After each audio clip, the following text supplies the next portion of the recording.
For today's Which Word of the Day, I am choosing paradisal, adjective. And in paradisal magic, users can create, shape, and manipulate utopias, realities where probabilities constantly adjust for the happiness of all living things, where every life is cared for and has its needs met and is free of suffering.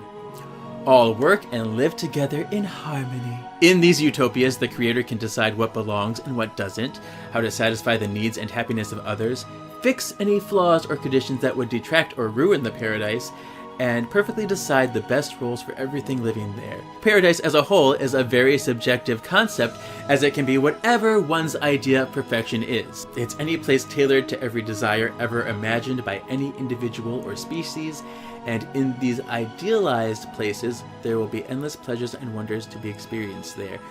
But, limitations include the users may not be able to affect everything. The intended utopia may not be completely perfect, as we see in this season, and they may not last long, which we see in this season. So, ta-da! You haven't even read that? Wait, what are you doing with the book? So he has the confidence to finish the story. Hear now the words of the witches. Can you hear the words of the witches? Yeah, the words of the witches. Welcome to Words of the Witches, the Charmed podcast that will guide you through the lesser-known published lore of the Charmed universe. In this night and in this hour, we call upon our fanboy power, bringing education and stupefaction to all of you. Together, we will use our knowledge and reverence abundantly, but also find ourselves sassy and delightful. Which is why we will truly be charmed. Welcome, Spellworders, to episode 133 of Words of the Witches. I'm Kevin, your resident Charmed resource. And I'm Sean, and I recently started hating season 6. You're welcome. You're welcome. I'm sorry I did that to you. And we are joined by a wonderful person on the YouTubes, Rose, a.k.a. Weirdly Beloved. Hello. Hi. Hi. I totally feel you on the season 6 thing, too. See? It's my least favorite season. Not to say there's not good parts to it, but it's my least favorite season because of just the amount of blasphemies that they incorporate. Ditto. So, if people are not familiar with you, why don't you tell the listeners where they might find you or what you might do? I run a YouTube channel called Weirdly Beloved. Funnily enough, it didn't start out as a Charmed channel.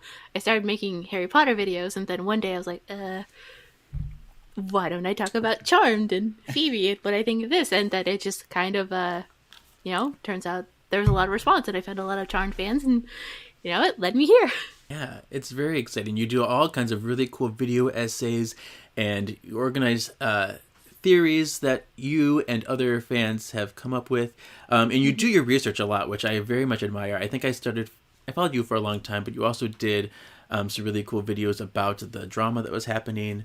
And you really broke it down really tastefully, I think. So I don't know. In retrospect, I think I could have been a lot more. I feel like I should have been more neutral about it.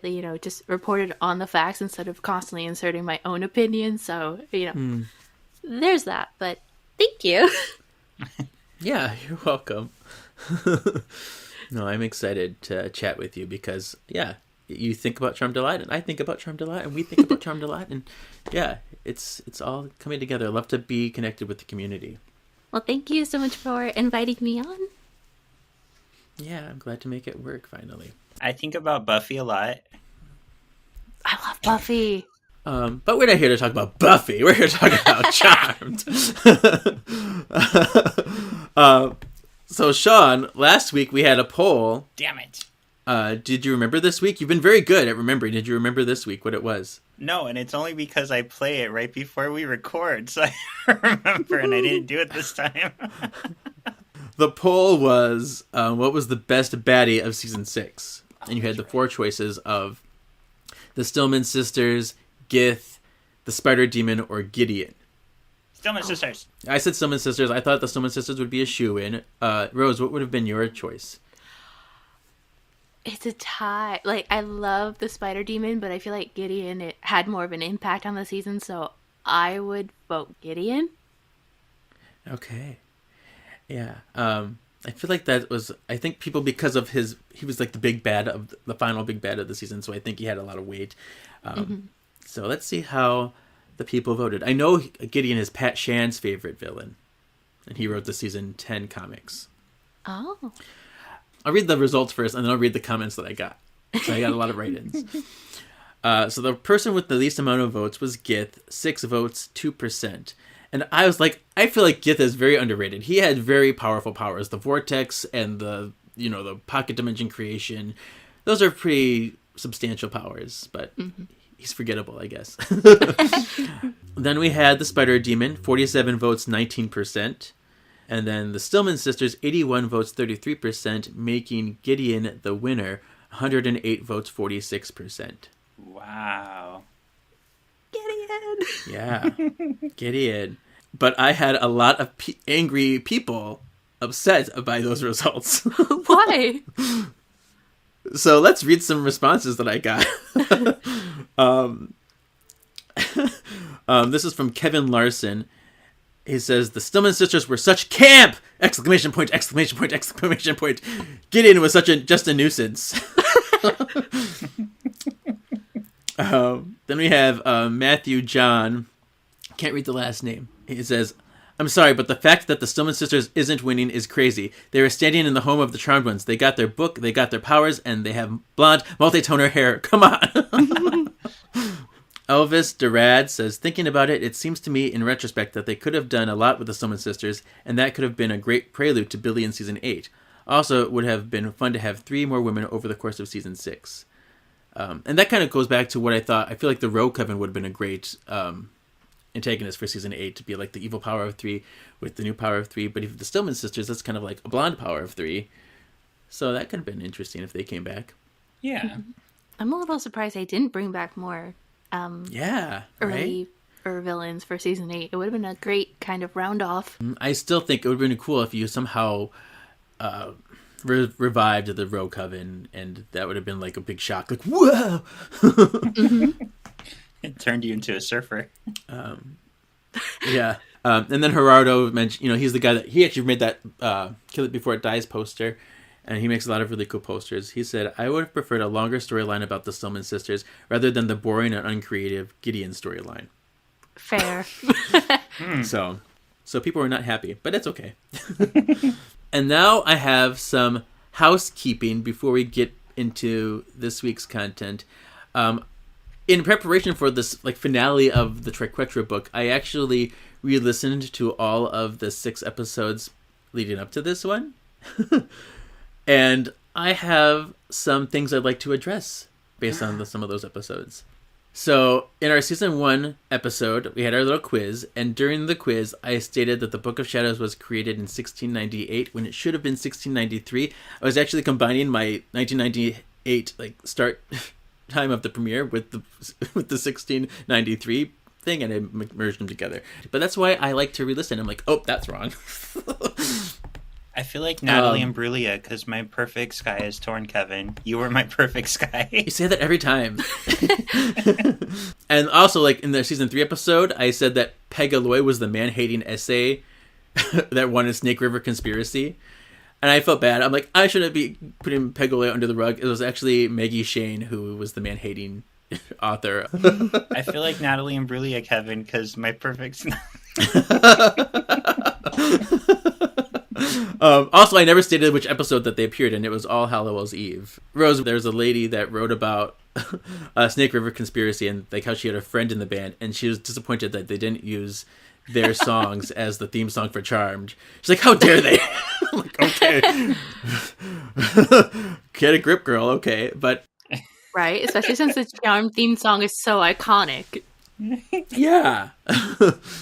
So she was on a soapbox, and we didn't like her so much, but yeah. All right.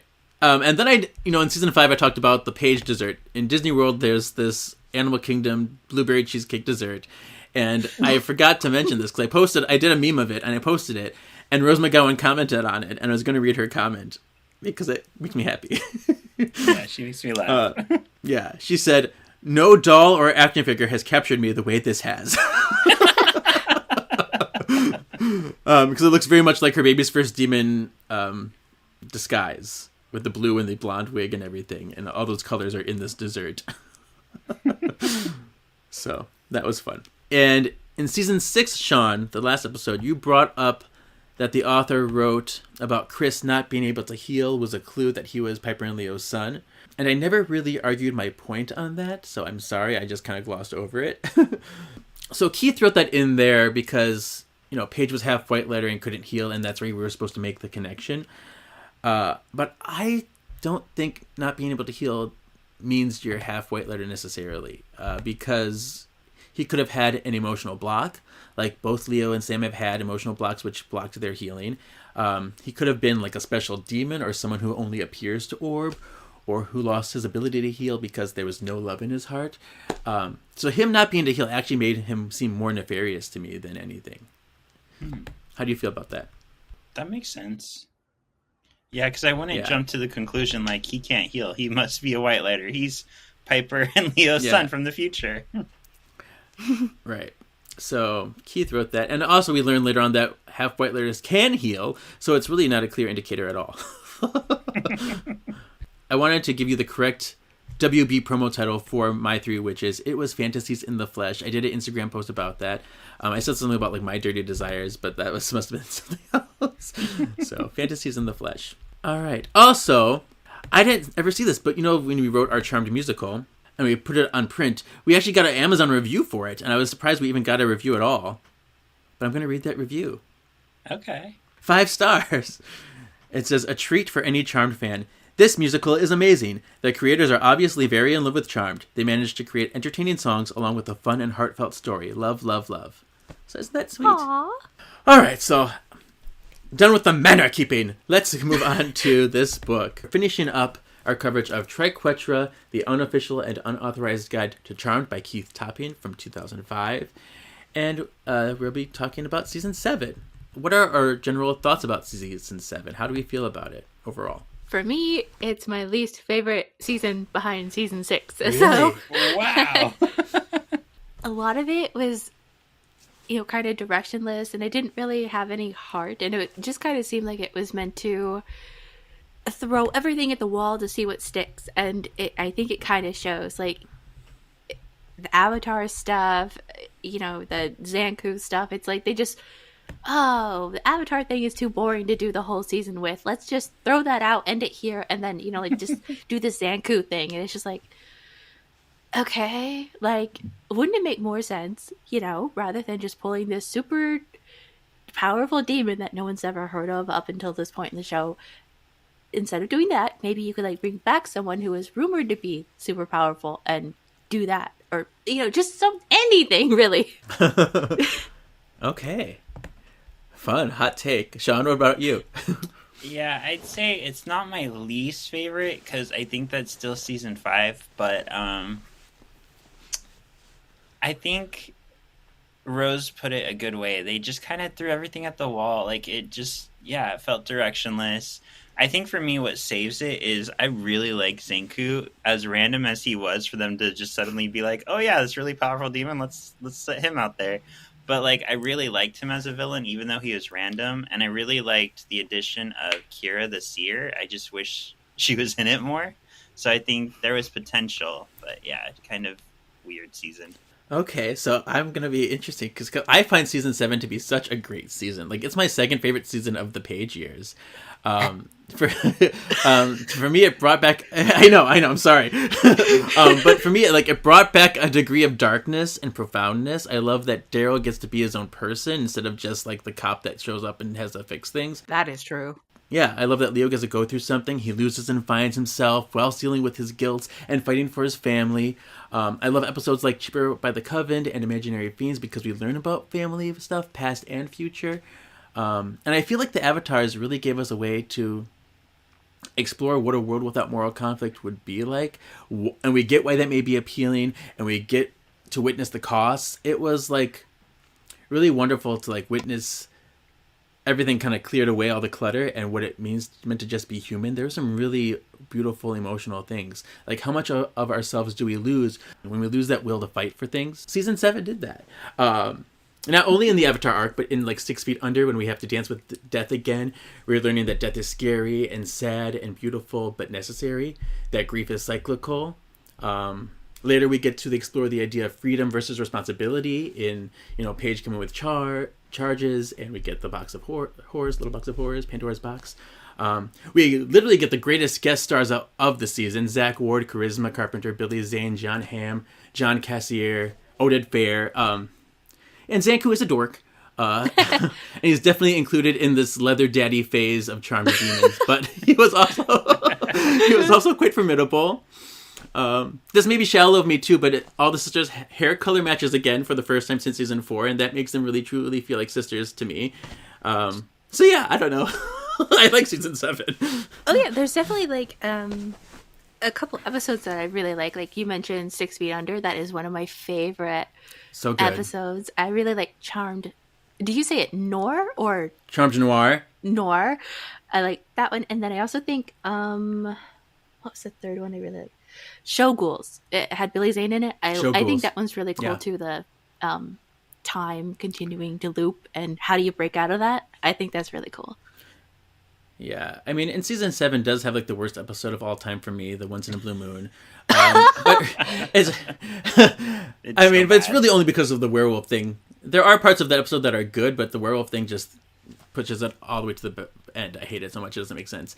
The Bear Witch Project is mad to me. And this season does show the elders at their assiest. But I do think of the season very fondly still, Give you some tidbits about the season. This is the season that the show left their Ray Art Studios in Canoga Park. They filmed 1 through 6 there. And they got sold in 2003, and then they tore them down in 2004, so they had to find a new place to shoot. That's where they moved to Paramount Studios. I actually visited the Canoga Park location, and it's apartments now. But fun. But it's cool because I got to see, where they had they shot a lot of the stuff on the street, and the whole power plant stuff where the dragon was. That was all across the street from where they were. It's pretty neat. It's pretty cool to visit. I wanted to read a quote by Rose McGowan that was listed here. It's something she said about the fandom. She says, "I thought the broadest section of fans would be 11-year-olds, Rose McGowan told the Sun newspaper in 2004. It's not that at all. People come up to me all the time. 60-year-old cab drivers, 50-year-old women. A lot of great queenie gay guys are into it. Female African Americans love Charmed. It's so broad, and that's what I love about it." Yeah, I was watching one of the Charmed featurettes on one of the discs, and Holly said she and I think Rose went abroad after she joined, and they're like, "Oh, it spread." Charmed. Everyone was talking about Charmed to them. It's like it's much bigger in Europe, which is crazy because it's originated here in America, but France, Italy, Germany, it's huge in all of those places. UK. Wow, it really did spread. I've gone to Charmed conventions in Paris, and the amount of people there that showed up, I was flabbergasted. So I did not know they had Charmed conventions in Paris. That is so cool. I saw Shannon, Rose, and Holly, and Brian and Drew there for one, and then I saw Alyssa and Julian at another one. That one was smaller, but very well organized. I don't know what I'd do if I actually met one of them. It's like, I can't talk to you. You're real. You're here. Yeah. I mean, I remember the first time, because I've met them multiple times at this point, but the first time I could not form sentences. I'm like, I sounded so stupid. I'm like, I can't do this. Let me try again the next day. Did you know that baby Chris was often played by Finley, Holly's son?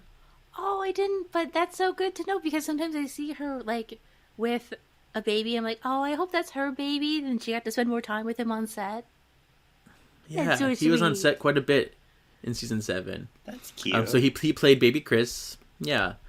But in season 8, it was cast to actually twin girls. Kylie and Brooklyn Gregory played Chris all in season 8. I did not know that. So, yeah. So fun. All right. So let's get into This is some of Rose's favorite stuff, the logic of Charmed, picking it apart, and, things that don't always make sense. So this is stuff that the author noticed, Keith noticed. Sometimes I elaborated on them. But these are all his logic. Let me introduce you to this window section. The first one is in A Call to Arms, where Phoebe says that she's never known an advice columnist that was a man. But she's forgetting Spencer Ricks, who she, tormented. Right, the turkey. The turkey. He deserved it, but still, I'm like, advice columnist that's a man. In the Bear Witch Project, there's a whole rigmarole about breastfeeding at the restaurant. But it's legal in California to breastfeed in public, and to refuse service is actually opening up your business to lawsuit. So they could have sued that guy real quick. In Cheaper by the Coven, which I do love that episode, but Graham says to Piper, "Do you remember when I sat you down around this age and we had the witch talk?" First of all, how old are they supposed to be here? Because Paige seems like she's 14 or 15 years old kissing people, but Piper and Phoebe seem like they're 8. Right? Either way, their powers would have been bound way before they could have even had the witch talk. Yeah, and there's that whole thing we don't remember being witches. It's yeah, you would have because you're old enough to. And then isn't it in Forever Charmed where they go back in time and they run into Grams talking to young Piper, and she's like, "Oh, we've got gifts and all that stuff." It's like, dude, how could they have forgotten all of that? Yeah. And I feel like in that one, she was trying to be euphemisms, I'm not going to tell you you're a witch, but I feel like I'm telling you you're a witch. But then there's in Sympathy for the Demon in season 5, where there's the whole Barbara's memory where Graham's Von Queesh. We say Von Queesh here to be different. But she Von Queeshed a demon right in front of Piper on her birthday. I'm not going to explain this to you later. Right, and you would remember that because it's such a prominent memory for her that Barbas was able to use it against her. It's what are you doing? Right. Yeah. So that's fun. In Charmed, Piper says the Fountain of Youth is a myth, which is odd because she knows of the eternal spring that the nymphs protect. Mm-hmm. My guess is that the fountain uses water from this spring. I feel like they're connected. Yeah, that's a good point. They really should have done something with that. Yeah. I'm surprised Piper questions anything at this point after all the fairy tales came to life in season 5, and Graham's told her that a lot of them are based on, old battles between good and evil. He's she should have heard the Fountain of Youth, yeah, probably at this point. Right. I mean, there's so many times too where she's the most skeptical one. She's like, I don't believe that. And then one time she's like, oh, duh. Why don't you believe that? And at this point, she's turned into a werewolf. She's a werewolf. She has no reason to not believe anything at this point. Mm-hmm. She's been a Wendigo and a werewolf. Look at that. Speaking of, Keith says in Once in a Blue Moon, he's like, and why do they turn into werewolves exactly? Yep. I'm like, yes, Keith. That's the question we all want to know. Especially since, just from being a girl, it was really, really annoying to see them use the PMS thing as a justification for it. It's oh, why did you have to do that? That's just an added thing that we don't need. Thanks. Yeah. Right? A man definitely wrote it. Oh, Brad Kern. I don't know if you wrote that episode, but Brad Kern was very much not so nice. No. Let's see. Written by John T. Kretschmer. Oh, we love him. Oh, wait. No. We Directed by John T. Kretschmer. Who wrote it? Oh, directed. That's better. Okay. Deborah J. Fisher and Erica Messer. So it was written by women. Oh my gosh. That's terrible. Yep. Appalling. Rude. Oh my gosh. All right. Also in that episode, we see them look out the window and they look at the Golden Gate Bridge and see the blue moon over the Golden Gate Bridge. But wasn't it established that magic school was not in San Francisco and that it might be not even on Earth? Yeah. Yeah. So it's weird that they can see. Why can they see the Golden Gate Bridge right outside the window? Something that always confused me about the full moon thing is that I never understood, like, not just Charmed, but it's like, do they have to see the moon in order to transform, or is it just like the presence? Because it seems like it's not until they see the moon that everybody transforms. Oh, you know what you should not do, Rose, is see the movie Werewolves, because the rules go out the window. Like, these people are hiding inside because they don't want the moon to change them, because if the light touches them, they turn. But yet werewolves chase them into the sewers, and I'm like, but the light's not touching them anymore. So shouldn't they revert back to human? Oh, it just blew my... Yeah. Oh, man. It blue mooned your mind. Yeah. And not in a sexy way. Yeah. In Someone to Witch Over Me, this is where they finally reveal to Leo, this is when he goes on his vision quest, and they're like, we reveal who we are, la la la la la. And it's at this point that many of the Avatar's actions leading up to this, with their crazy like demon faces, floaty heads, makes little sense now. Like, why did you do this again?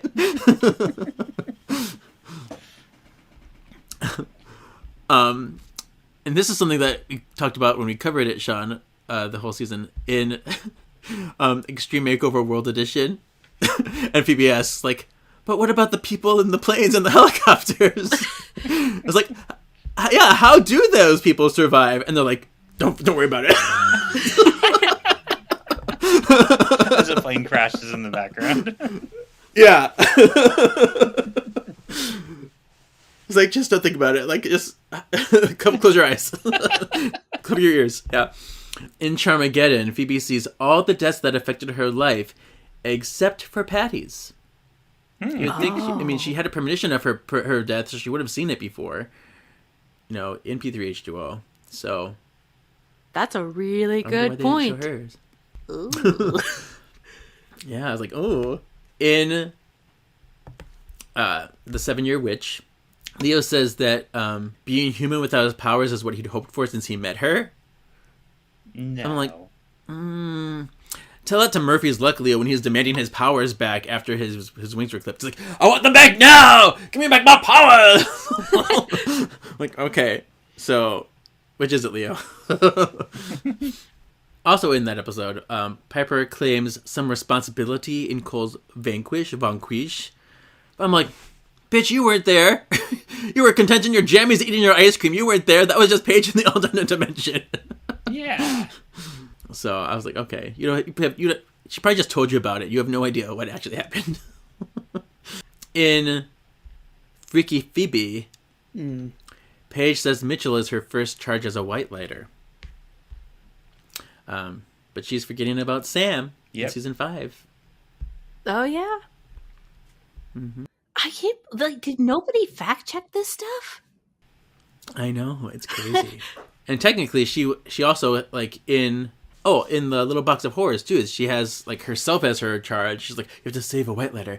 In the elevator, you saved yourself. Oh, my gosh. Oh, you're the white letter. But I think also, too, maybe she prefers to forget Sam because we do see that she does have daddy issues in season 8. So maybe that was kind of a coping mechanism. Her daddy issues kind of came out of left field for me. Just because, like, she seems so... like, she dealt with that sort of, like, her abandonment issues and stuff by the time we even meet her. And then when she sees her parents again and all that, it seems like she's, kind of... It feels like they backpedaled with her later on. Yeah. Yeah, that's true. They did. And maybe something came up that was unresolved. Maybe it was a different issue that kind of led back to this. Who knows? I mean, there's so many... I always think of all the space between episodes, like what happened between episodes that, could have went down. If they had done something with that in Death Becomes Them and, like, her father and stuff came back to haunt her, then that would definitely explain why in season 8 it's, like, brought up some not so good... Right. Because in season 8, she's all, like, trying to even avoid her white lighter powers. She's like, I don't want to orb. I don't want to have nothing to do with your white letterness. Because even though she loves being a white letter, when he's not around, she's like, no, don't. It's okay. So it's interesting. This made me laugh. in Imaginary Fiends, Keith notes is like, why does adult Wyatt have a British accent when he's evil, but an American one when he's good? Oh my god, yeah.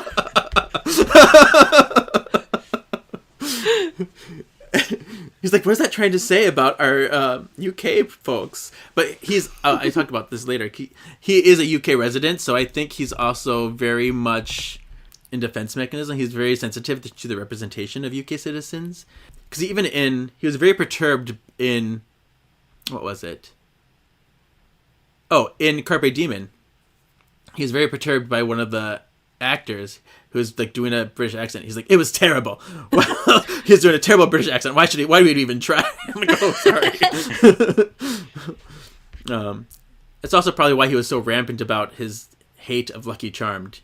He's like, that's insensitive. That's racist. So. But you know what's funny is thinking back to Risty in X and Evolution. Remember, I said I didn't trust her because she's British. There are a lot of British villains. I don't know, so maybe there's something to that. And it's mostly in American shows. Mm-hmm. I mean, look at Rex Buckland. True. What's that about? He's handsome. That's like my only contribution. He's handsome. Yeah, I mean, he was a great villain, but it doesn't hurt that he's like an older version of Tom Riddle from Harry Potter either. Yeah, that's true. You're very true. Yeah. And Neil said he wrote something nice when we talked. I asked him to come on the podcast. He's like, I won't come on, but I'll write a nice little thing. So he wrote us a nice little blurb, which we read it, and it was cool. Oh, you talked to him? Neil Oh, Roberts. that's so cool. Yeah. Yeah. I talked to Simon Templeman. Well, I didn't talk to, because so many people I reached out to come on the podcast, and most of them like reject me, but it's fine. But sometimes they respond. Like Simon Templeman, the Angel of Death. He's like, I'm not doing podcasts right now, but I hope you. Well, I'm like, oh, well, he responded. Okay, cool. That's so awesome. Like, he's very cool too. Like, when I first started, it was before I started watching Charmed. We used to play Blood Omen 2. Our mom had a rule. You can play whatever you want, but if it gives you nightmares, don't wake me. So when we got to the episodes with the Angel of Death, it's like, we know that voice from somewhere. Who is that? And then one of us is just like, it's Kane! That's who it is! Oh my god, that's what he looks like. Hi! How fun. I was obsessed with those games. I love that connection. They're awesome! Mm-hmm. Yeah. In Death Becomes Them, they have an alchemist bring back the zombies or whatever. But in Coyote Piper, the alchemist can reanimate the dead just willy-nilly, so why does he need Zanku in this episode? Yeah. Like, what changed? This must be a weak alchemist. Yeah. That's a good catch. Mm-hmm. And then also in Something Wicked This Way Goes, the finale of season 7 here, they do a lot of like, remember this, remember that, remember all these things. But there's one part where Phoebe mentions if they should use the confidence spell again that they used on Doug in Feats of Clay. But then we also had, that old black magic where they said a confidence spell does not exist. Mm-hmm. Or confidence potion doesn't exist. So, I don't know. It's interesting. Not to mention, in that episode, they do that astral project thing, and they're like, thanks, Prue, but something I'd forgotten about until I rewatched Sympathy for the Demon. Phoebe actually says, when they talk about going after Barb, it's like, oh, we could modify the astral projection spell. It's like, what astral projection spell? You didn't mention that. And then you forgot about it by season 7?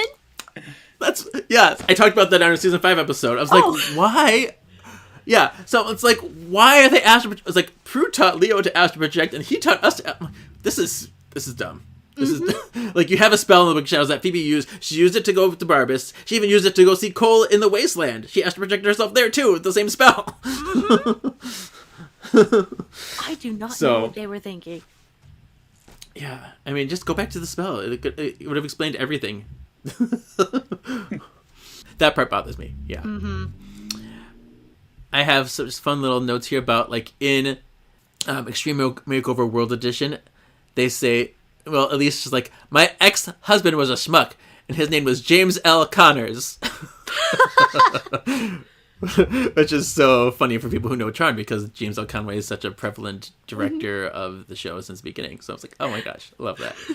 And that, they're married in real life, all these things. So, okay, and this is something that Siren, our guest from season 2, brought up. Sheridan has the file on Dan Gordon. And this is where Siren's like, oh, Dan's dead. They killed him canonically. He's dead. But Keith thinks that this means that Sheridan has been talking to Dan or Jenny, like that he's still alive, but they just have a file on him. I don't think Dan is dead here, because she only says that the detectives were killed. I mean, you can maybe get implied that Dan is dead because of the file, but I think they just have a file on him. Mm-hmm. Especially knowing that, from House of Halliwell, that Greg Vaughn was supposed to come back in season 8. As when Greg the Fireman came up, it should have been supposed to be Dan originally. So that actually would have been pretty cool to see, even though I wasn't it Dan's biggest fan. But like at that point too, it's like with Leo out of the picture, it would totally bring a whole extra layer of like, whoa, what is she gonna do? Yeah. Mm-hmm. But I have some of my own canonical notes. Canonical. Some stuff that Keith missed, or me disagreeing with stuff Keith said. That doesn't sound like you at all. In A Call to Arms, when Paige telekinetically orbs the dirty diaper into the trash can, the lid opens without the orbing effect. There should be a orbing on the trash can and the diaper. But she used like psychokinesis on the trash can. Oh, yeah.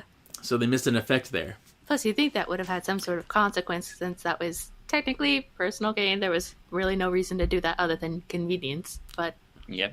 Oh my gosh. The personal gain rule is like out the window. It's terrible.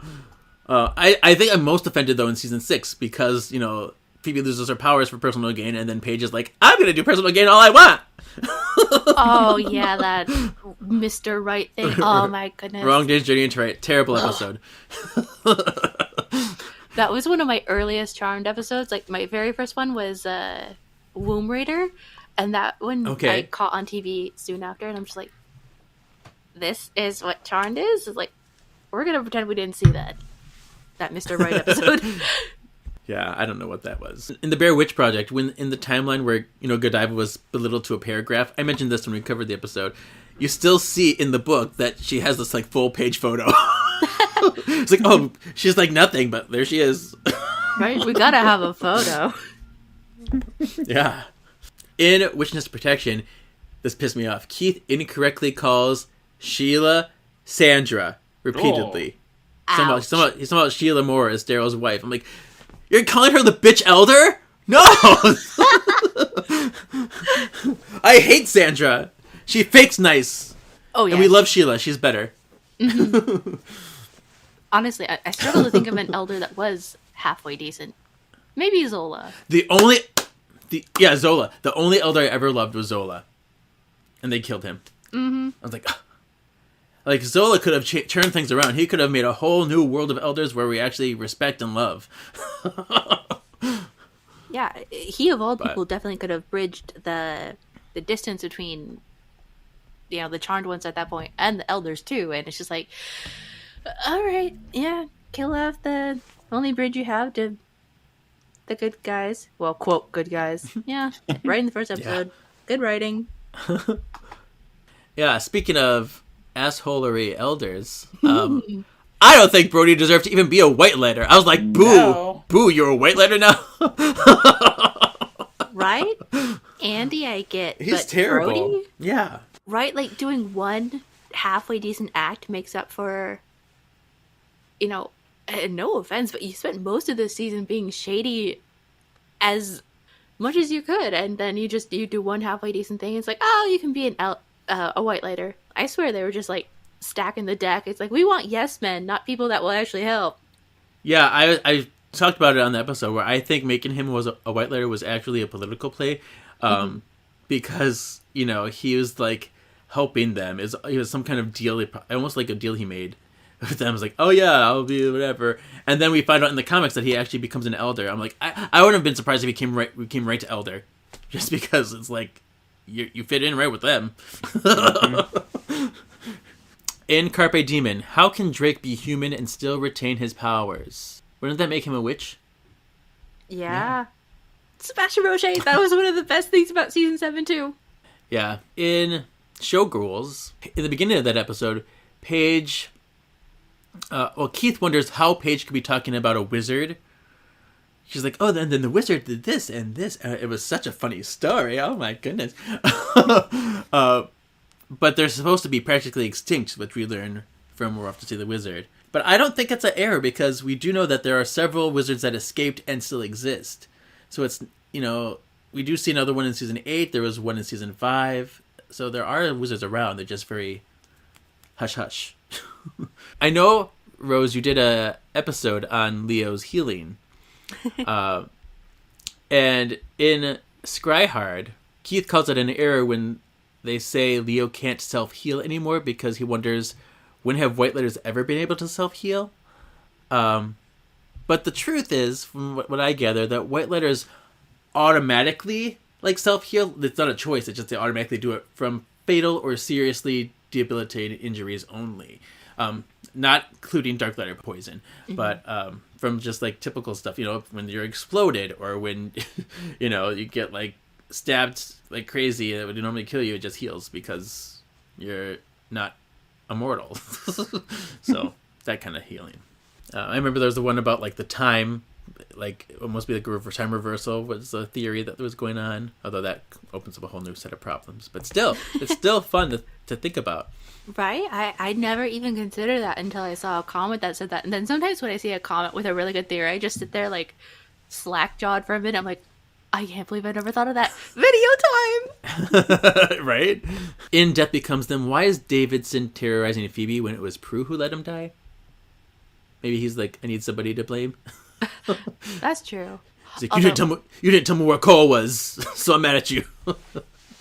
That is true. I mean, I guess I can kind of see that. I mean, Prue technically didn't save him, but Phoebe was the one who gave him the runaround the whole time. So it's just maybe... Right. It's if it wasn't for you trying to cover up for your boyfriend, I wouldn't have ended up like this. Poor Reese Davidson. And I'm still so mad, too, that, why did Piper got to do that and blow them up? They had families. They wanted to be peaceful. They're, terrible. Now, if they were going to kill Dan, that would have been really interesting to bring him back for. Just, that would have really messed up Piper, just seeing Dan's corpse coming at her. Just oh my gosh. God. Yeah, because Piper didn't really have anybody in that episode. They're just let's just... she's oh my gosh, the innocents, they're just randos. Oh my gosh, I'm so traumatized. Right? I always wonder that. She's these are all innocents I've lost. It's first, how can you tell they're so messed up? And second, I don't recognize anybody. And was one of Phoebe's innocents, didn't that guy just die that episode? It's yeah, we were so attached. It hurts so much. I'm Tim Cross. He asked me out. I was going to go on a date, and now I slept with a zombie. Oh, God, WB. All right.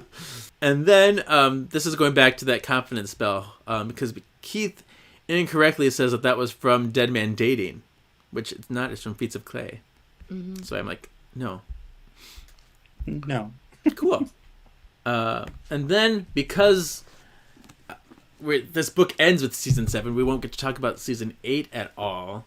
Pretty much, when they wrapped season 7, they didn't know if they were coming back or not. The studios didn't tell them until April or whatever. Shortly before they would have to start filming for season 8 anyway. It was terrible that they were keeping them on a chain like that.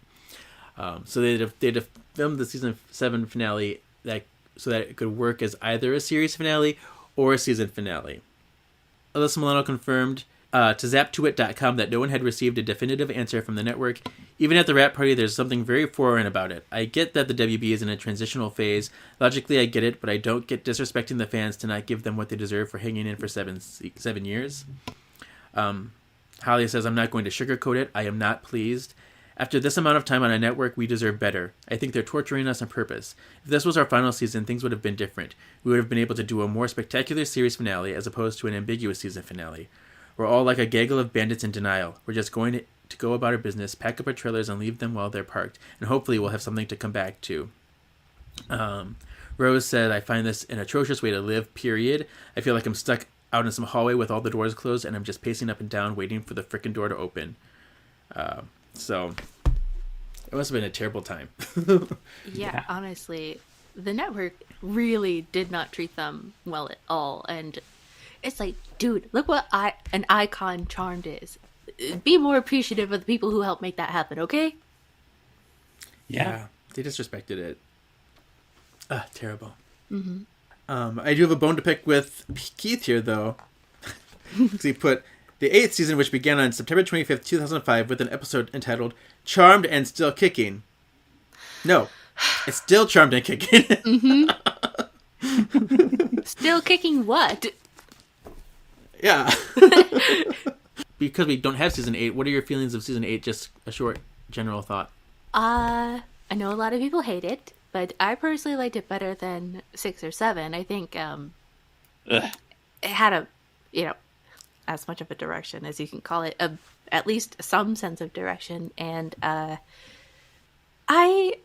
sometimes I liked Billy and then sometimes I didn't, but I get why she was there. I know that all the actresses had been, so overworked for so long that it's like, we need a break. It's like, okay, we'll bring on this new character and give her some of the screen time so you guys can, rest a bit. So there's that. I just think I'm glad that even if season 8 wasn't the best, that they could come back and round out the series instead of feeling like they left it unfinished. And I love watching the house blow up. I always did. My art teacher actually in high school, I was really obsessed with Charmed at that point too. And I mentioned Charmed. He's like, I've seen Charmed. He's like, have you now? The season 8 DVD just came out. Mind if I watch it during lunchtime? He's like, I don't care. So I was there watching the manor blow up over and over. It was cool. Rewind. That's so fun. So Sean, how do you feel about season 8? Season 8 was okay. I feel like I liked Billy, but the writing of Billy and Christy kind of ruined season 8 for me just because it felt like not real. I don't know. They could have done better at building to like Billy leaving the Charm sister side to go with Christy, and it was a little messy, but probably a little better than season 7 on a whole. I just like shitting on your season. I like season 8 more than most too. I think it is a fair season. Like it does have its problems and it's not like one of the better seasons, but I think it does do a lot of good things. It does return to form in a lot of ways. It gives us like a proper series finale, which I really appreciate. And we do in the beginning of season 8. I mean, I hate the identity thing. I mean, but they had to get through it somehow. But I like Billy a lot in the beginning. I think a lot of times she's much more palatable than the sisters even. She's not as shrew-like sometimes. It's not until she gets obsessed with Christy where she really starts to get annoyed, and then her motives seem like they're hard to like fathom. Like, okay, girl, like why are you so quick to believe your sister like this? But but I think there are a lot of really great episodes in season 8. I know, Sean, there's a lot of fun moments you enjoy. I love, The Last Temptation of Christy is a really great example. We have Henry in there, which, Paige and Henry are my favorite couple in the entire series. Wow. I think their chemistry was instant, and I love them. So, yeah, there's some great stuff. What I never understood about the Billy and Christy thing, like when Christy is trying to turn Billy against the sisters, why they went for that dream thing when it's like you had the perfect argument built in that in season 6 they literally had to go on trial. I mean, yeah, Barbas arranged that, but it was literally resulted in Phoebe losing her active powers because they felt that she'd been abusing them. So if I were Christy, I'd be like, dude, they've literally gone to a tribunal and had their powers removed for this same stuff. Like, what are you not getting? That would have been my argument. Yeah. Yeah. Because she goes on, she's like, they're selfish. Like, and yeah, you could have gone down that route, like, oh my gosh, let's get them. Let's summon this tribunal and have them go on trial again. We have evidence. So yeah. A very short Grimoire game today. What is this, some kind of game? Grimoire Games! Some people think this is entertainment. on season 7. It's 5 questions. 1, 2, 3. Yeah, 5 questions. And if you know the answer, just shout it out. Ew. Sean, these should be familiar because these are all questions that were on our season 7 quiz show back when we covered it on our other podcast. I can't even remember the question from last week. You expect me to remember from that? I know. I know. It's been like 2 years ago, 3 years ago, whatever it was. But hey, it's redemption. Yeah. The first question. Finish this quote. What's the matter, Zanku? Blank. Chicken. Chicken. Because Sean knows a restaurant called Zanku Chicken. It's very fun where you are. Yeah, I didn't know that was a restaurant chain until Sean told me, because in California, I guess it's very prevalent. And it's something, too, that the writers in the Charmed Writers Room brought up to Brad Kerr, and he's like, I had no idea. I didn't either. So, Yeah. They're like kind of a fast foodie, like Mediterranean place. Like it's a step up from like McDonald's, but like for that kind of food, it's considered like fast food Mediterranean. I need to eat there, and then I can say that line every time I go. It's good. All right, second question.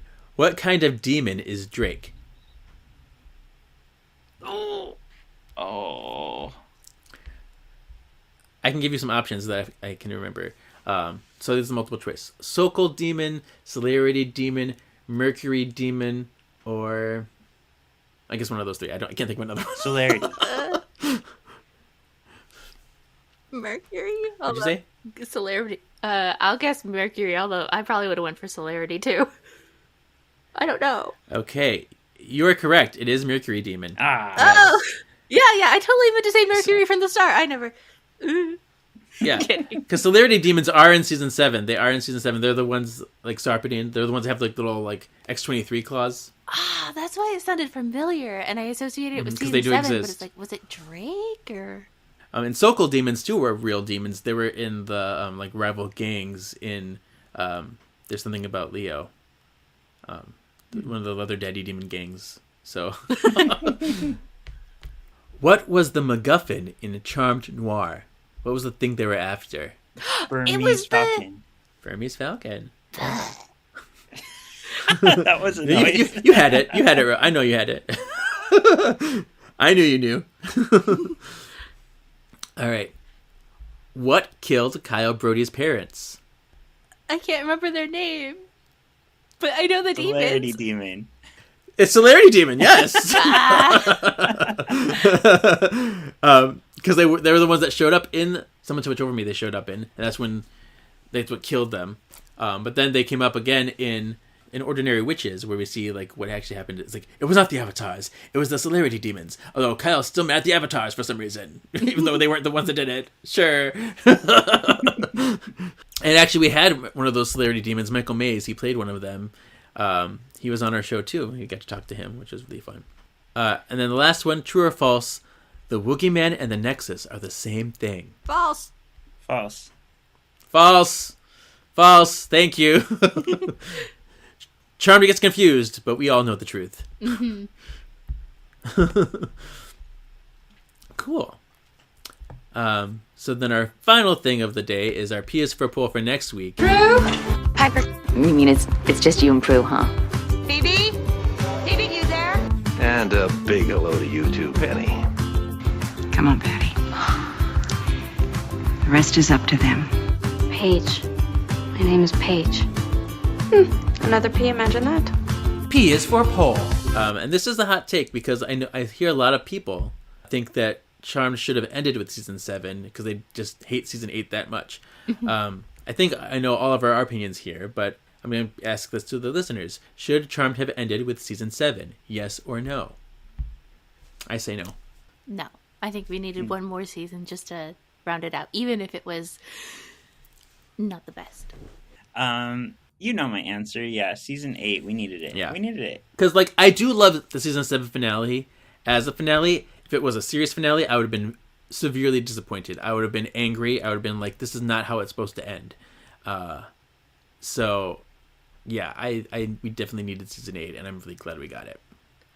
You know what I wish they would have done with the season 7 finale? What? It would have been so cool. Remember how in the season 2 premiere of Witch Trial, Grams writes happy anniversary in the book for the sisters to see? I feel like they should have had Prue write something in the book and it mysteriously opens to it for the sisters in there. That would have been such a good way to, remind and show Prue is now in that advisory capacity. And especially since Piper said, how do you know it wasn't someone else? And that would be like confirmation that Prue is now watching over them too. I think that would have been awesome. Right. And I guess they tried to do that with like Daryl leaving and the door telekinetically closed. I guess that's supposed to be Prue, but they could have been a little bit more clear, make it more concrete that it's her, something that's specific. Yeah, stop beating around the bush. Yeah. Give us some Prue. Right. We love her. All right, so that's all I got for today. So, Rose, thank you for joining us. This was super fun. Yeah, thank you for having me on. Tell everyone where they can watch your stuff. Weirdly Beloved at YouTube. Are you on any other social media that you want them to follow, or just the YouTube? I'm on Instagram, but I don't really post there too much. So if you want to see what I post, YouTube would definitely be the place to go. Yeah, some great content there, everybody. Definitely check it out. Thank you. You're welcome. All right, Sean, where can we find you? You can find me on Sean.Perrette on Instagram or TikTok. You can find our podcast, Solving for X, an X-Men Task podcast, where we're currently going through X-Men Evolution. And gasp, this Sunday we're coming out with Two Mutant to Handle, an X-Men dating show. Yeah, check that out. It's exciting. We just cannot contain our creativity. We have to write things. It's super funny, Sean. I know. It's amazing. Cool. Yeah, check that out for sure. Another wonderful thing that is happening. And you can find me on Instagram. That's where I mostly be at KJEEZY87 for my personal account. And you can follow this podcast at Words of the Witches on Instagram, Facebook, or YouTube as well. So we're going to take a break next week, Spell Worders. So enjoy your holidays. Hope everything is good. We will come back in the new year with the Book of 3 Volume 2. We'll start that one. And so see you soon. Goodbye, everybody! Bye! Your destiny still awaits.